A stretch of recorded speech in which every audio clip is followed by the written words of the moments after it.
За сайн байцгаана уу? Шалтан Шимбазэ байна. AKA Нүцгэн Мич, AKA чиний хүүхдийн аав, AKA 169. За ингээд өөрийнхөө амьдралын хамгийн шилдэг 10 дууг та бүхэнд танилцуулах гэж байна. За мэдээж хамгийн ихэнд бол үг эцгээсээ эхэлсэн дээр л үүдээ. Тэгээд соол хөгжмийн загалмайлсан эцэг гэж ярьдаг. Энэ хүний хөгжмийг бол хипхоп айнууд бол маш их самплж хийсэн байдаг. Тэгээ Джеймс Брауны Boss гэдэг дууг хамгийн ихэнд тавьж байна. The Boss. Энэ дууг сонсохоор нэг Cadillac унаа явж байгаа санагдана. Boss болцгоё.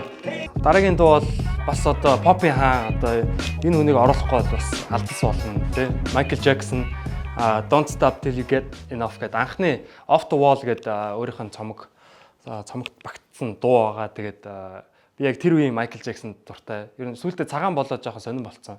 Би яг хар Michael Jackson-д илүү дуртай байгаа. За тэгээд хүссэн юм автлаа битгий зогс залуусаа. Яг нэг юм энэ яг нэг гаж донд юм шиг гэдэг. Жоохон эвгүй хөдөлгөөнтэй. За. Багтаа эхтлгүүрд ер нь баг өдөржингөө үнждэг байсан.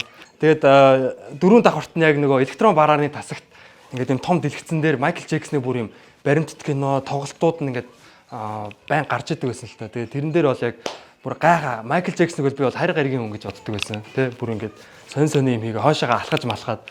Тэгээд үнэхээр гайхамшигтай цаг үеэсээ дэндүү төрүүлсэн. Linkin Park хамтлагт бол үнэхээр бүр шүтэн биширж мөрөгдөг байсан багтаа яг нэг 10-аас нэг 12 насныхаа үед.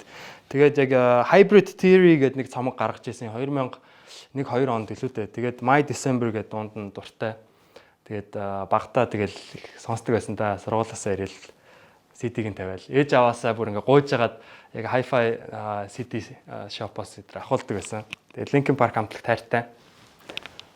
Энэ бол бас жоохон тийм Linkin Park-ээр дандаа нөгөө орилдог гэж бас хүмүүс нөгөө тэр дуунуудыг мэддэг. Яг иймэрхүү дуунуудыг нь бол сайн мэддэг байхаа. Тэгээд яг энэ үеийн яг Linkin Park-т бол үнэхээр дуртай. Би ч тэр үед нэг охинд бас сайн байсан юм аа гэж.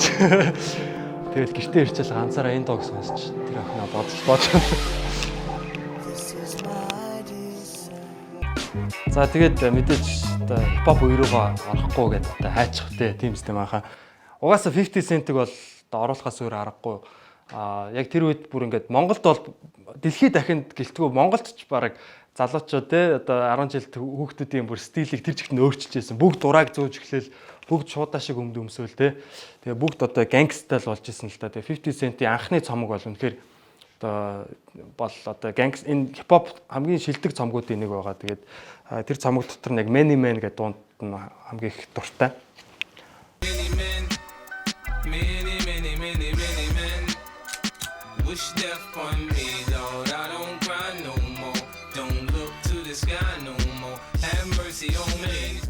За энэ дууг бол тавихгүй бол бас алдсан болно. Тэгээд дандаа л Америк дуунууд ингээд тавиад байх юм те. Бас яг бидний бага наснд бол яг бага насны сүлт дуу гэж болно дөө. Тэгээ ер нь бол яг энэ дуу гарч яхад нэг 5-6 дугаар анги байсан санагдаж байна. Тэгээд анх бол Монголд бол бас хувьсгал хийсэн дуу байгаа. Люминогийн ах нартаа бас баярлаа, хайртай шүү. Тэгээд намайг дагаад цэнг одоо хүртэл дагаж цэнгсээр байна. Энэ дуу бол миний бага насны бас сайхан дурсамжуудын нэг байгаа.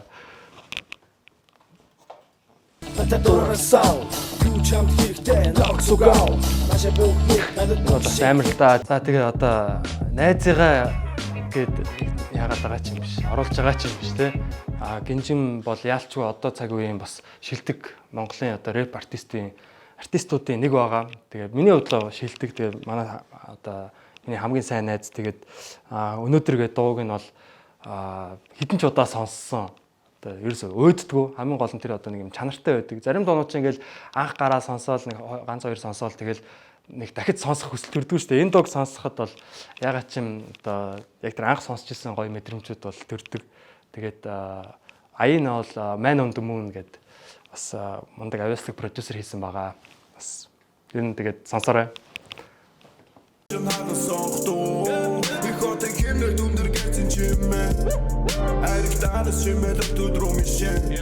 All I Need энэ бол бас гоё хайрын дуу. Тэгээд энэ үед бас би найз охинтой байж байгаа. Тэгээд найз охинтой хаягдсан. Тэгээд тэгэхэд бас ер нь яг одоо энэ дууг сонсохоор яг нэг тэр үед л санагдаад байт. Тэгээд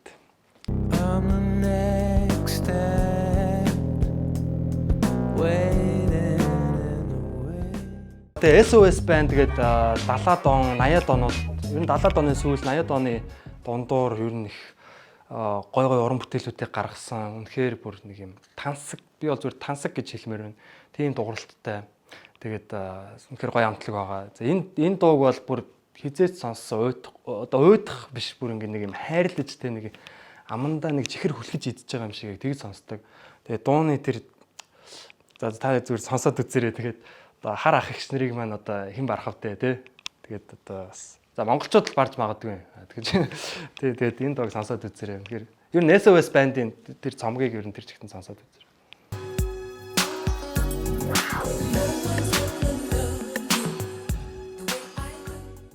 За тэгээд дараагийнх нь одоо миний сайртай дөрөв ихж байгаа. Warpaint хамтлаг. Тэ. Warpaint хамтлагт бол үнэхээр би одоо сүгдэн мөрөгдгийн одоо ингээд мөрөгж байгаа. Тэгээд psychedelic ер нь тийм одоо яг ямар гэмтэй тиймэрхүү рок чиглэлээр ер нь бас яг ингээд яг тийм гээ хэлэхэд бол бас хэцүү. Дөрөв эмэгтэй байгаа.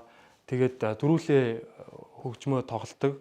Одоо тэгээд яг хамтлагаараа одоо 16 жил ингээд хамттай байгаа.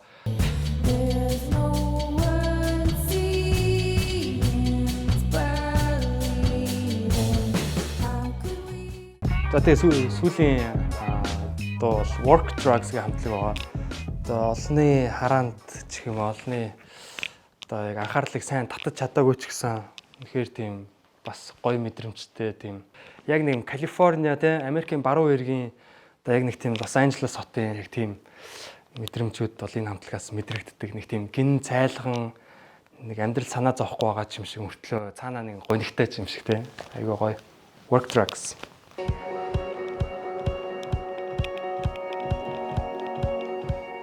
Энэ дууг сонсоод бас би ер нь амар гоё дуу сонсохоор ер нь нулимс цэлэгнээд ер нь жоохон ойлцдаг л да.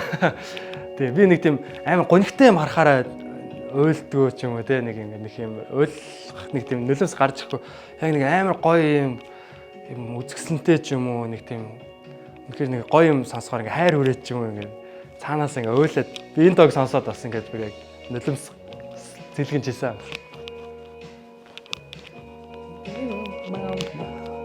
За тэгээ энэ бол одоо миний амьдралдаа одоо сонсчихсан хамгийн шилдэг 10 дууны жагсаалт гэж одоо яг ихтгэлтэй хэлэх нь цаашаа. Гэхдээ ер нь бол яг ингээ сүүлийн хэдэн өдрийн дотор энэ дуунуудыг сонголоо. Яг сонсоод үзэх юм бол яг миний мэдрэмж гэх юм аа тий. Бас тэрийг бас ойлгох бах гэж бодож байна. Тэгээд баярлалаа Mad Magazine